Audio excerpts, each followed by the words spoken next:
What is going on? I want to welcome you from half court for today, March 2nd, 2023. I am your host, Sean Murphy. And today we got to talk about that game last night against the Chicago Bulls, the narrow loss where Jaden Ivey called the timeout, unfortunately, towards the end. But we're going to talk about why it really wasn't his fault, why it really was about the grand scheme of the game. I mean, let's be honest, guys, the Pistons lost that game in the first quarter. Dwayne Casey said it himself after the game. Bojan Bogdanovic said it himself after the game. When you allow the Chicago Bulls to come out and do what they did, allow Zach LaVine to get as on fire as he did, and you're down by 20 points and you're clawing your way back and trying to fight hard the rest of the game, it was really the first half where this game was not, where this game was out of hand. And so to all the credit in the world for this team to outscore, the Bulls at one point 22-7 in the fourth quarter, for guys to, lead a run, guys like Jaden Ivey, by the way, who overall was playing a really good basketball game. A lot of people are going to hover and focus on, the mistake that Jaden Ivey made in the final seconds. And yes, it was a mistake. It was a screw up, and it was the Chris Webber move, ironically on Chris Webber's birthday. But you have to look at the defensive effort and everything that was done in the second quarter. You allowed the Bulls to outscore Detroit 31-18, and it was primarily off the heels of really good defense, a lot of turnovers and mistakes. Specifically, it was when Pat Bev came into the game and really started to make an effect, but also he was getting the ball to Zach LaVine on the other end, and they were just doing damage. And, there's only so much you can do when you allow Zach LaVine to go off for 41 points, shooting 6 of 9 from beyond the arc, shooting 14 of 20 from the field. I mean, Zach LaVine was doing quite literally whatever he wanted. So the fact that the Pistons got themselves in a position where they were back in this game was quite remarkable. Side note, one thing that's really confusing about the Chicago Bulls that even just as a casual observer, I find really confusing, and I'm sure Zach LaVine finds really confusing. They go to Zach LaVine the first three quarters. They let him cook, do his thing, absolutely go off. But for whatever reason, in the fourth quarter, all right, come on, DeMar DeRozan, ISO ball, it's time. Zach LaVine, stand in the corner. Like, what? Why wouldn't you let Zach LaVine continue this masterclass? We don't talk about the Chicago Bulls in this video. We don't really care that much about them. But the reality of it was, I mean, come on. But it's just the thing with this team is that they have a lot of great play in spurts. The Pistons are able to put solid runs in the second half, in the third and fourth quarter. But in the first half, it was just that inconsistency. They put up about 30 points in all but one quarter, where in the second quarter, they were only able to put up 18. And that's when they were getting their head out of the game, whether it was due to frustrating calls from the refs, whether it was turnovers and mistakes that they were making. It was compounding errors that only stacked on top of each other. And then you go on the offensive end of the ball and you have guys, like Marvin Bagley that you're relying on, in this game. And Marvin Bagley, guy came out firing out of the gate the first two games. Only natural that he's going to have a game where it's a little more slow. He comes out with 8 points, but only 5 attempts. Interestingly enough, I would have loved to see Marvin Bagley a little bit more aggressive, just like he was coming out of those first two games. James Wiseman, a similar thing for him as well, kind of having a difficult time staying out of foul trouble.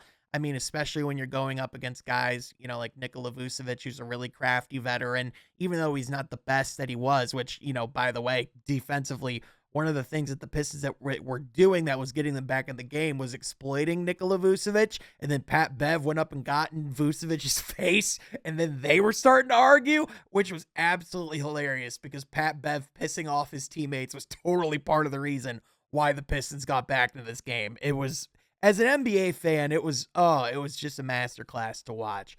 But with Jaden Ivey, I know a lot of people are going to look at that moment and hover on that specific thing, and they're going to say, why didn't you know that there was a timeout, that we didn't have any timeouts? Why didn't you know that situation? And yeah, he messed up. It slipped his mind. He was a young player that made a mistake, but It's not about how you fall down in these situations. It's how you get back up. It's how you respond. And for the large part, Jaden Ivey's been playing a lot of really good basketball. He did take a lot of, personal responsibility. And when he was asked about it after the game, he did have a thoughtful statement in response in regards to it. He said, and I quote, "All I can really say is during that time in the final seconds, it was key to just lock in from the mental aspect. I feel like I could have done a better job of asking how many timeouts we had and just that possession of the game is key. We had an opportunity to tie or win the game. It's tough. I put it on my shoulders. We have an opportunity to win, and when you do a silly mistake like that, it hurts. It hurts my team, and it just hurts. It's just the way it is, but it's also an opportunity to learn from it, put myself in that position, and ask how many timeouts we have." And I know, like, it might sound silly or it might sound confusing. Like, what? Like, you have to think of asking how many timeouts you have, but there's a lot of different things that you have to consider that you're thinking about in that moment. It's a very high pressure situation, a young team that's trying to get their first win in a while.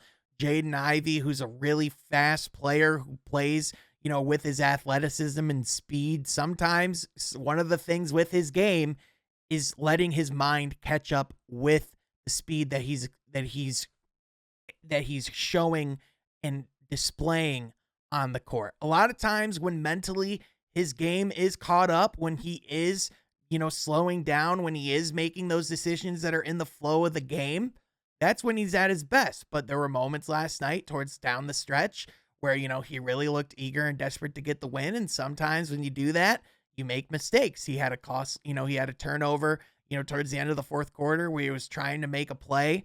And unfortunately, he tried dishing it out to a teammate in the corner that wasn't there. He threw it too far. It was a turnover.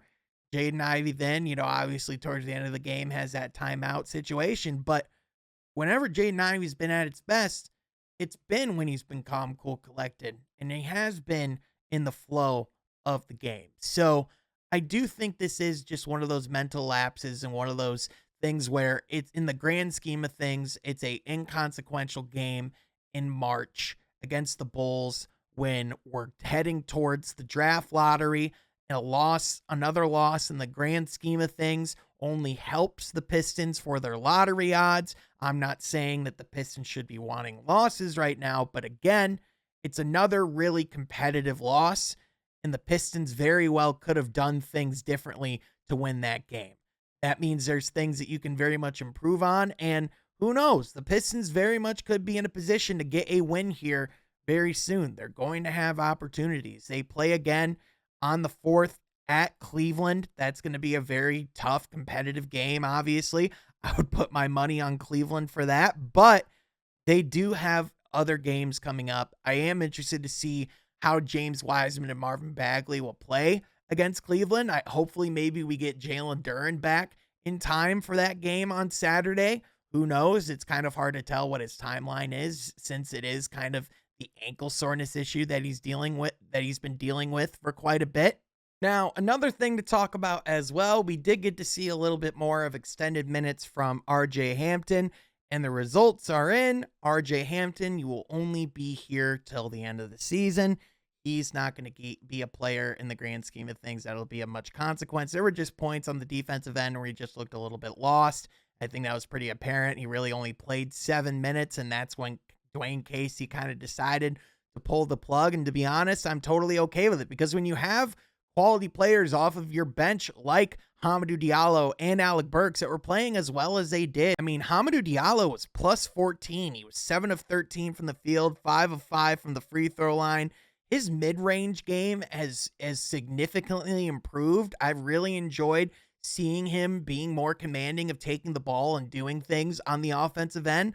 I personally am really excited to see Hamidou's development and see what he can do the rest of the season, and if he can earn a spot going into next season and in the next couple of years, because I think Hamidou Diallo's shown that he's a really high energy player. There's a lot to his game to like. The defensive side of the ball, whenever he brings that type of energy and command on that side of the ball, the Pistons are better for it.